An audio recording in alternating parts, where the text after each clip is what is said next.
books that I read for the last 40 years. And today I have my special guest, a sales educator, proud father, and account director in Tribe Benefits Group, none other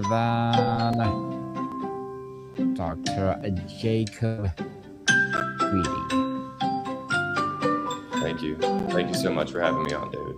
Daniel. Welcome, Dr. Jacob on Book 101 Review. And can you please introduce more about yourself that I miss? Sure. Fun fact about me, before I started doing my role in employee benefits, I've been a musician, so I have a doctorate in musical arts. I'm not a medical doctor. Specifically, what we do is we help employers find some solution to the problems with healthcare. So healthcare prices are out of control.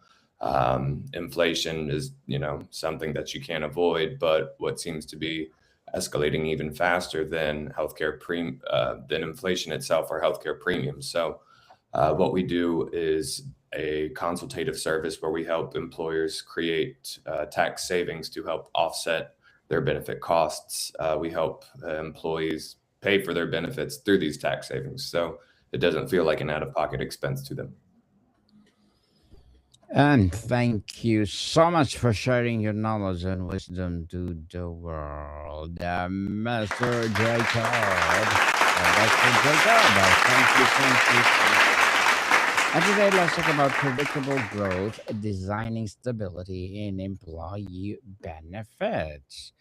You talk about predictable growth through stability. In employee benefits, most businesses owners see benefits as a cost center, not a growth driver. How do you convince them to shift that mindset? Yeah, that's a great question. So, in short, when you think about what a benefit is and how the employer sets it up, right? It's a deduction that comes out of the paycheck, or it's something that the employer is paying for. It's pretty obviously a cost. It's either a cost for the employer or it's a cost for the employee. But, when you're in business, you're always looking for smart ways to reduce your costs or liabilities. And that's where I think we can make that mind shift. Sure, you can approach benefits from the aspect of, okay, this is another cost for us. But if you design it strategically, you're actually getting a leverage play where you're reducing your tax liabilities. So, bad benefits that nobody wants to participate in, that results in what feels like more of a cost, because the less the amount of people that are wanting to participate in your benefits, if structured correctly, the less you're able to offset your tax liabilities. So that's kind of point number one. If you have a bad benefits package and no one wants to participate in it, even if you're using the right strategy, you're not maximizing how much you can reduce your tax liabilities, right?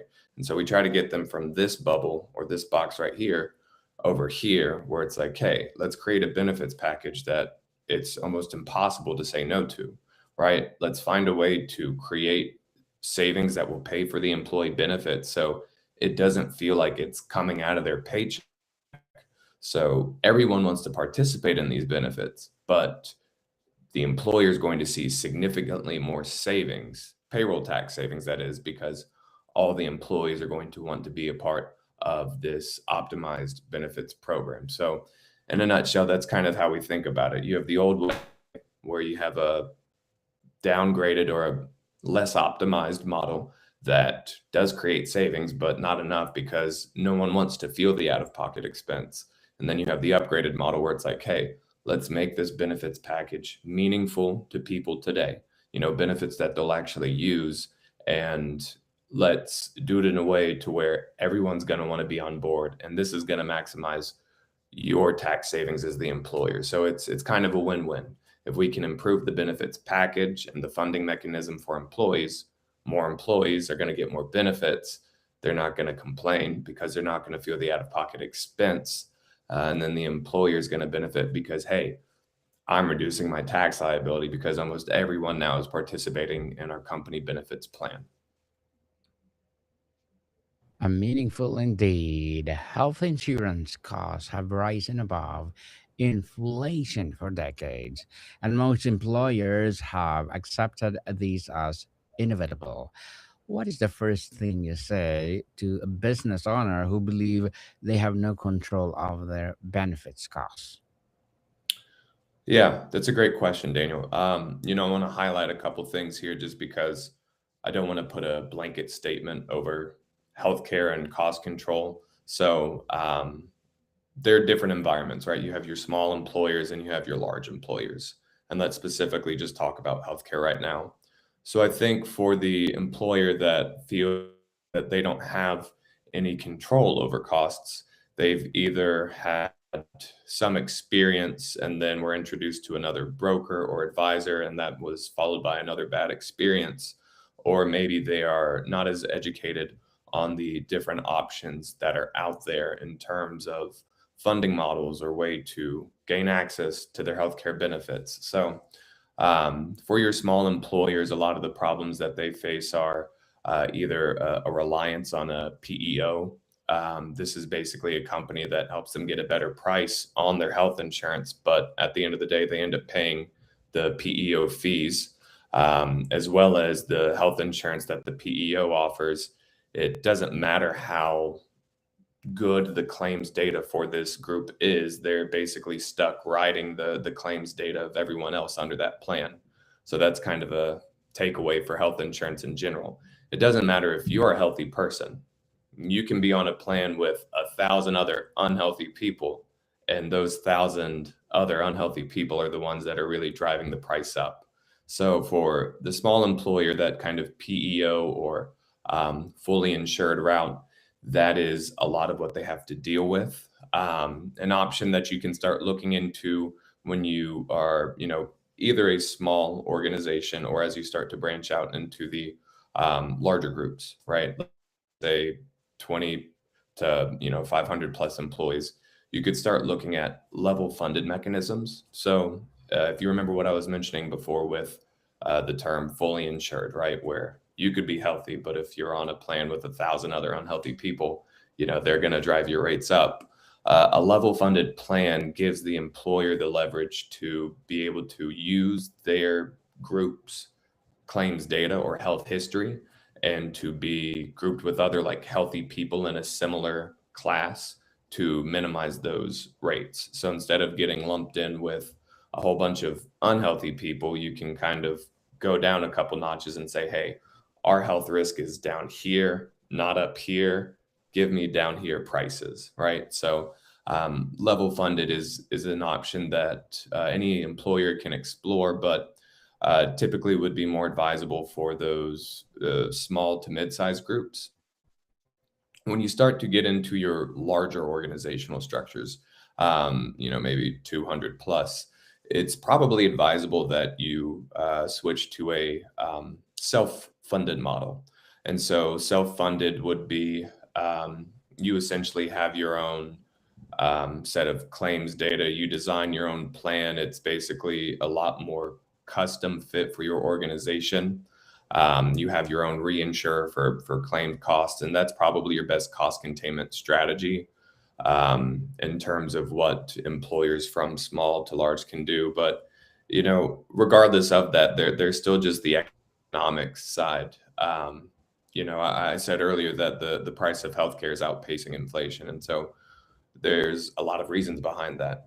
For starters, insurance companies are just kind of like a coupon. So when you see your primary care provider, what happens is you use your insurance, and the care providers say cost is $100, but because they have a deal with your insurance agreement, your insurance provider gives them $30 for the 100 that they requested.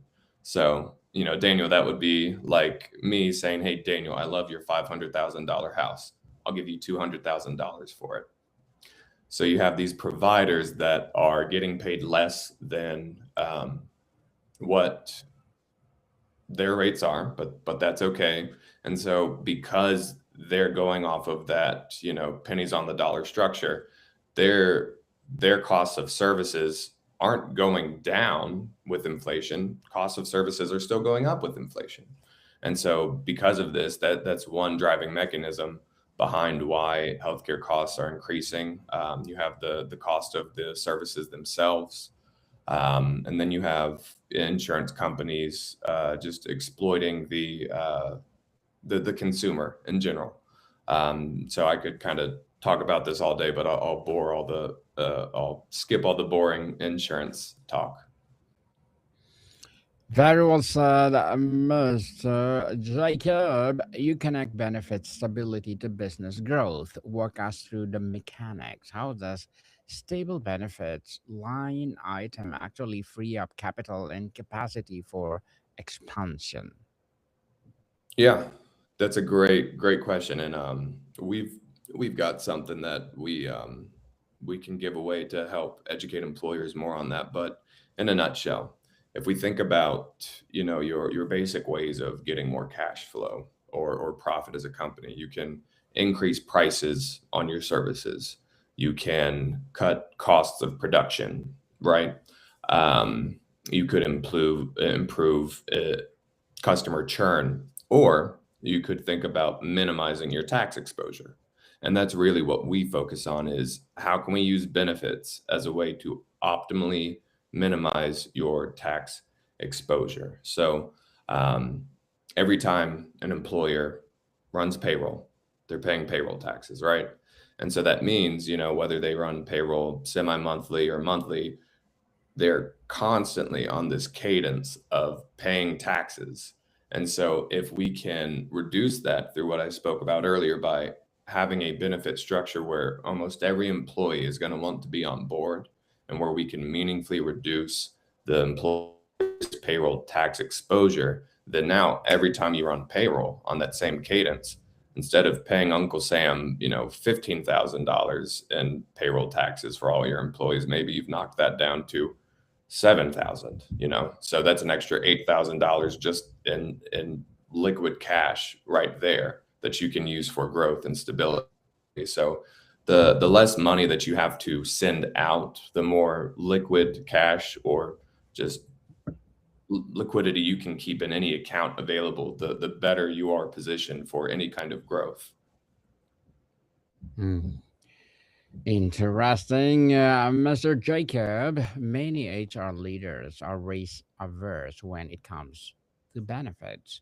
They rather pay more for safe traditional plans than they try something innovative. Or How do you address that fear?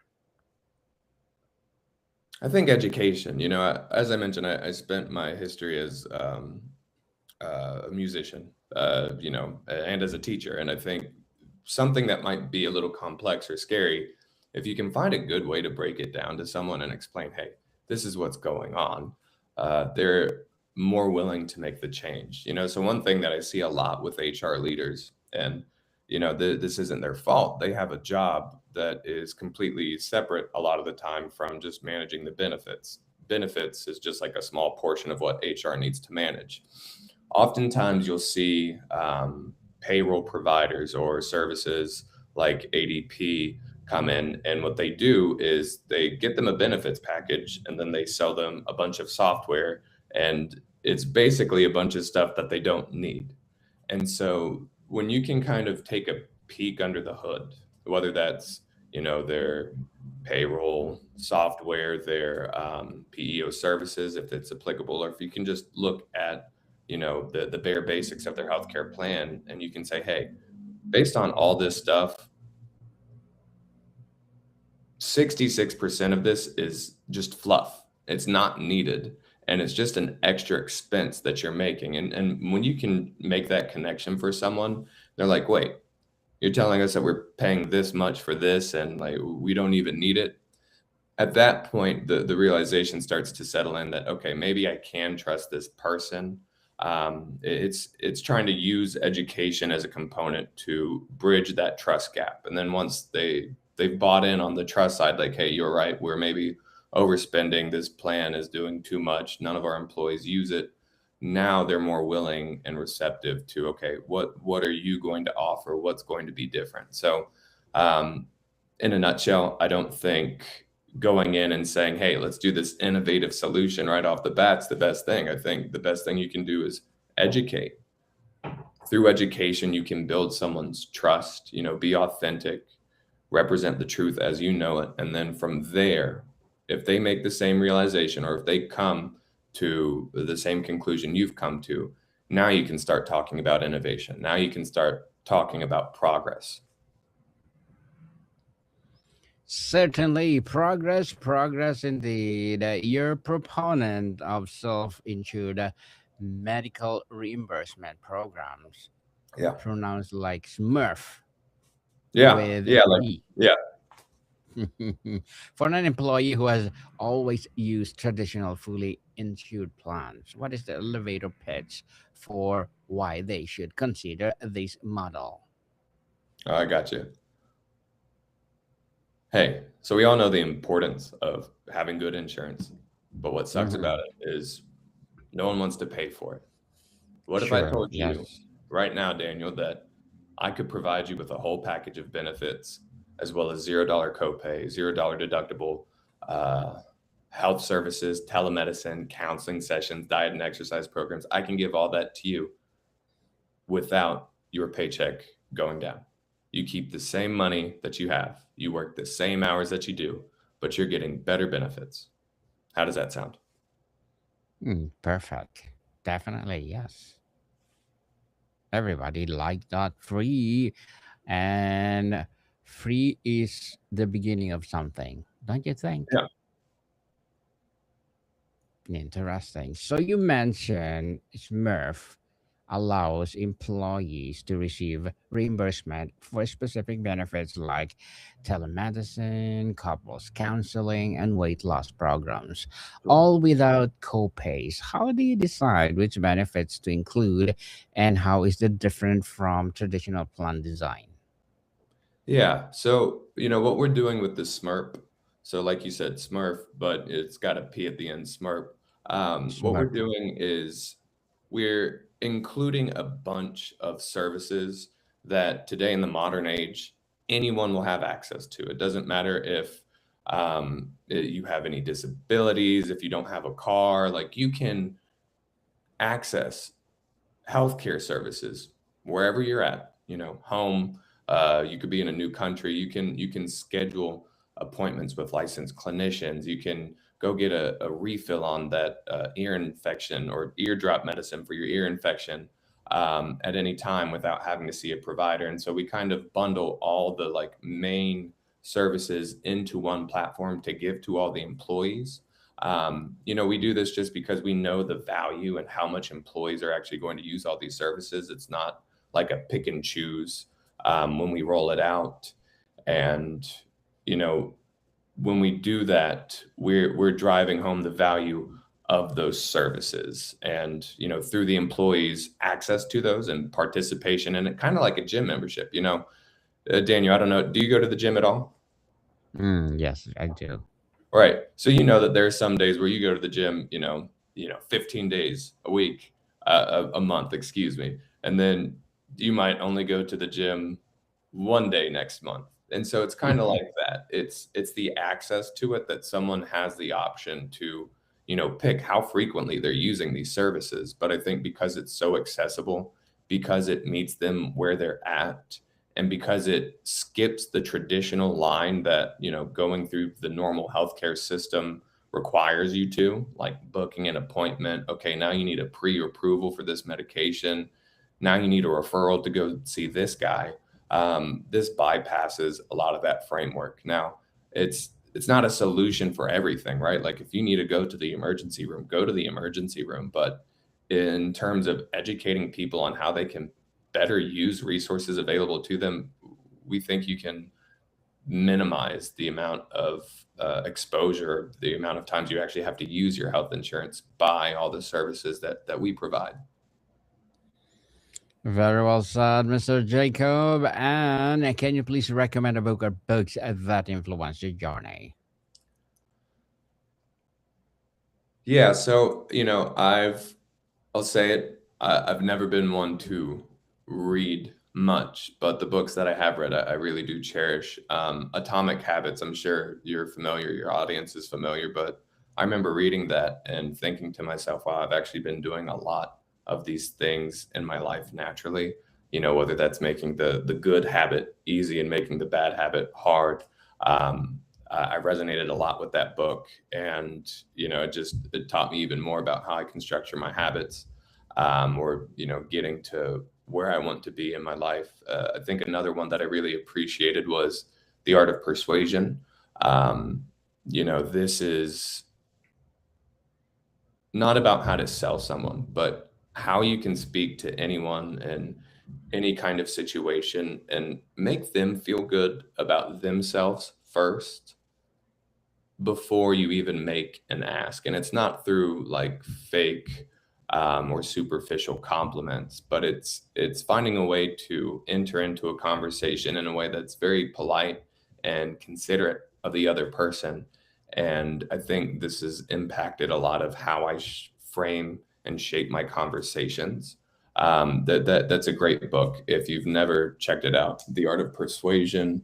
I can't see it right. Oh, by Alex Berg, I think. Mm, definitely yes. Sorry, Okay, Bob Berg. thanks, Bob Berg. Bob. Yes, thank you for the recommended books, Mr. Jacob. And to wrap up our discussion for today, mental health and telehealth have exploded in importance since 2020. How does your approach help employers to respond to these shifting employee needs faster than traditional insurance carriers can? Right. So, with the traditional insurance model, you need to go book an appointment. You need to wait. You need to then get seen, and then they need to, write you a prescription, or maybe you need to get referred to another provider. Um, what we do is we skip the appointment booking, we skip the line. You can get seen same day with someone and remove a lot of the headache of having to resort and rely on your traditional insurance model. $0 copay, $0 deductible when you go through a system like ours. Mm. Indeed. So, Mr. Jacob, can you please invite our listeners to support your business, your advocacy, or whatever projects that you're doing right now? Yeah, again, Daniel, thank you so much for having me on today. We do what we do because it gives us a lot of hope and happiness to be able to serve people. So we have something called the Never Ending Fundraiser. You can go to neverendingfundraiser.com, all one word. And what that does is it allows you to get in touch with us and take a quick assessment to where we can understand where you're at with your benefits and help give you an idea of how much you and your employees can be saving in payroll taxes and additional benefits. So if you want, go to neverendingfundraiser.com. There will be a form you can fill out, give us your email, take a quick assessment, and then we'll see how we can start collaborating together. Indeed. And thank you so much for sharing your knowledge and wisdom to the world, Mr. Jacob. Keep up the good work. And thank you so much for your time. Thank you, Daniel. Have a good one.